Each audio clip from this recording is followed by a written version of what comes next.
G'day guys, welcome back to Supercoach with DR. Hope you're being well. Today I thought I'd give a bit of an update on my BBL Supercoach side. Around 3 weeks ago, I slapped my first team together, but since then there have been a few changes. A couple of those forced through injury. You'll notice that the big show is not currently in my side. A few question marks around whether he'll actually get up for round one. If he does, I'll certainly slot him back into the side. If not, then I'll most likely run with something similar to what I've got at the moment. In saying that as well, there will be plenty more changes. We all know this, but pretty much for this video, I'll give maybe a 10-15 minute update. I'm not going to go into any great detail, more just discuss a couple of the changes that I've made here. After that, maybe one more team update before my final team reveal, which will be 1 to 2 days before the start of the season. But long story short, I've made 3 on-field changes, and that has allowed me to bank a little bit more coin in order to fix up my bench, because I think that was looking a little bit dodgy at the start here. So the major changes I've made: Josh Phillippe out, Joe Clark in, Big Show out, Jamie Overton in. And the other one, and again, I'm not too sure whether or not I'm actually going to run with this man, but I have taken out the big Chief, Will Sutherland, another one under an injury cloud, and I've brought in Fergus O'Neill for now. Now, that could be a Rogers type. It could be someone else, but I'm settling on O'Neill for now. I'll discuss the reasons why in a little bit. Apart from that, all the other on-field options remain the same. Matt Shaw, he's absolutely locked and loaded for me. I know we're paying up, but I explained in my first team reveal video why I think it's so important to start with him. Plenty of people will fade him, and good luck to you if you do. It may be a decent strategy if he absolutely fizzes out come round one. But for me, I still think he's a must-have, given the fact I've got 2 doubles in the first month. So Matt Short will be staying in my side for now. Webster remains there, as does Curran, as does Stoinis. Stoinis been going okay lately, rolling the arm over, pretty decent with the bat, which is nice. Turner stays. Actually, I'll go to the bench in a minute. Abbott remains the same. Richardson remains the same. O'Neill, as I said, has come in, Richardson and Zampa. And then I've also, changed my flex position as well. So let's go to the changes quickly. Joe Clark comes in. Now, we know that Duckett won't be available round one. He's come in. Now, will he stay for more than that first week? I'm not too sure. Usually when Duckett comes back in, Clark may go out. I really don't know about this, but given the fact he'll be having that double round one, I'm going to start with him over Phillippe, and that's also allowed me to bank a little bit of coin there. Overton's a man that comes in for Big Show. Now, as I said, if Maxwell's available, I think I just have to start him. It'd be so dangerous.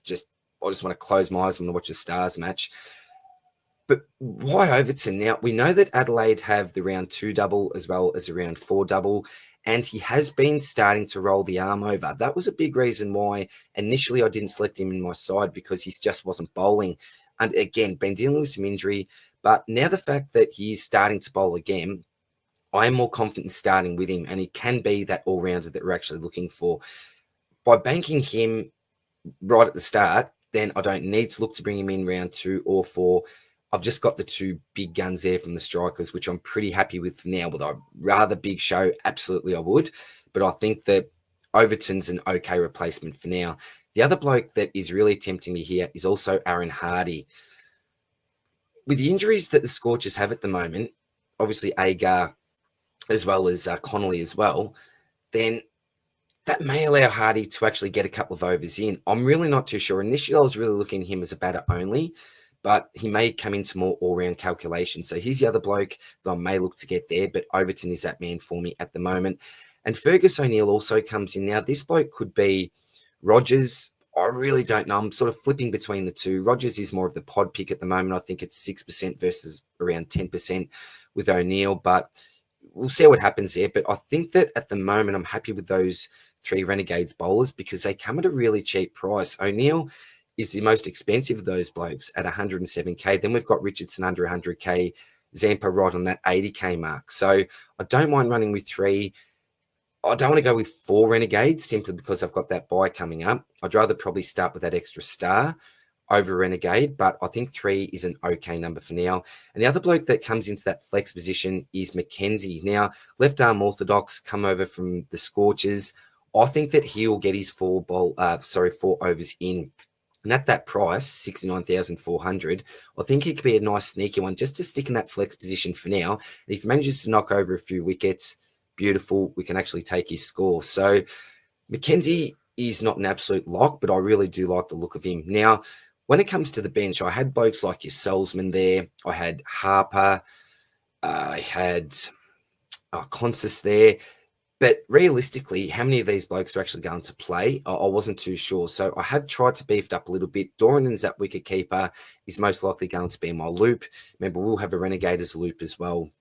If I decide to keep on to one or two of them, I'll definitely keep on to one. So I'm all good for the loops there early on. Turner's a bloke that I've always had, I've always started, and I even like this pick more now because of those injuries that I just mentioned. So hopefully he can actually get the arm over. It'd be a massive advantage for me if they did go with a couple more overs from Turner over Hardy. That's what I'm hoping at the moment. But yeah, Hardy could still come in for me. I'm not too sure. Renshaw's been in good form, and I also wanted to make sure I've got a Heat player in here as well. So I think he fits a bill under 70k, should be a nice cash cow for me.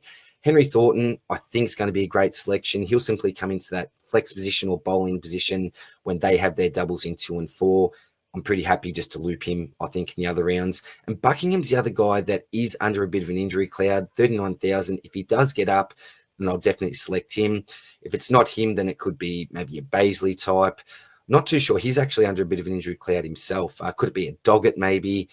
I think I may just have enough money to get up to someone like a Doggett. So, yeah, there's a few question marks here. I'm not absolutely sure. So that's how the team's looking at the moment. Definitely not locked in. Now, you will notice that I've got the schedule up here as well. And this is something we really need to pay attention to. If you look at round 1, we've got the Renegades and the Stars. So for me, that'd be 1, 2, 3, 4, 5, 6, 7, 8 for that round 1. Round 2, you've got the Strikers and the Scorchers. I've already got the 2 big boys there in Short and Overton, 1, 2. Thornton will come on for 3. Then you've got Richardson 4, Turner 5. Again, we're hoping that Buckingham may be available. If not, that will most likely be an extra striker there as well. That's not even counting any trades that I'm making that week. When we come to round 3, we've got the Heat, we've got the Stars and the Sixers as well. Keeping in mind that the Renegades have the bye on that week.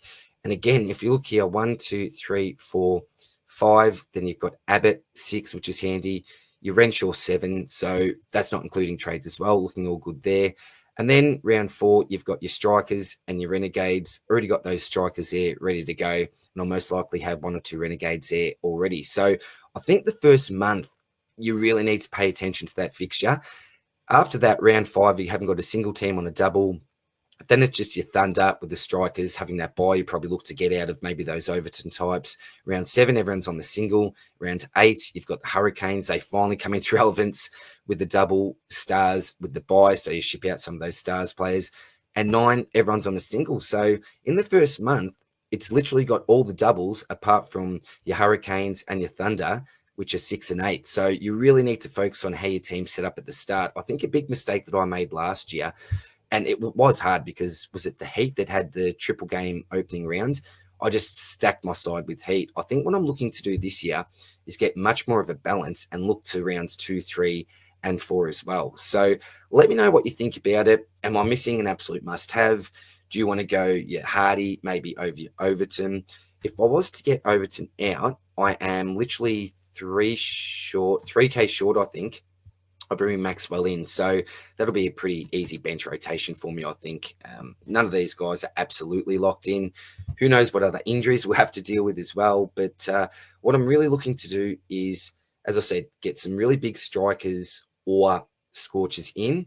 I'm preferring the strikers at this stage, simply given the fact they've got the 2 doubles rather than the Scorchers having that 1 double. Could you go for a real pod there like your Berendorf? I've got the money to be able to do that. Probably not. I'm just really happy with Richardson there at the moment. Richardson and Abbott, they're absolute guns, and I think they're really cheap for potential. So when they come on their doubles, I think lots of teams will actually look to trade them in if they don't start with them. So I think I'll have a bit of a head start there. And as I said, those Renegades players, I'll keep on to 1, maybe 2 of them, and I can even use them as loops during the bye. Frustrating thing, however, is that they're all bowlers, and there is a lack of all-round talent here. Maybe that's something to look at as well. But for now, I'm pretty happy with how that looks. Captain for round 1, probably Webster at this stage. And, oh, geez, it's tough. If Webster really fails, do you just go your short on a single? Or do you bank that Zampa, O'Neill or Richardson are going to have a decent one? It's going to be pretty scary if you don't get that VC right. So Webster would be the VC. It could be a Curran there that has a VC tag. It will most likely be Webster or Curran. It was always going to be Maxwell, and the idea would be that he's simply going to smash it, and I won't have to worry about the captain. Sutherland was going to be that backup captain originally, but you don't see him there either. So not much for really deep analysis today, guys. That will be more in probably the upcoming videos that I do. If you want to see any extra content, let me know. Apologies, I have been on a bit of a social media hiatus at the moment. Just a bit of a cleanse, just a bit of a refresh because, it's been a really big year and just need a little bit of time off. But we'll get right back on board now. After this, I'll be uploading my my NBL Supercoach review. I get so confused. BBL, AFL is going to be, a month or something away, a month and change away. So it's going to be a big few weeks coming up, particularly with the BBL starting, then getting into the AFL. I'm probably going to be super coached out. So that's been, probably a good idea to just kick back off social media for a while and take a bit of a break. But thanks for watching, guys. Let me know how your side's going down below. All the best. I'll see you soon next one. Cheers. Bye.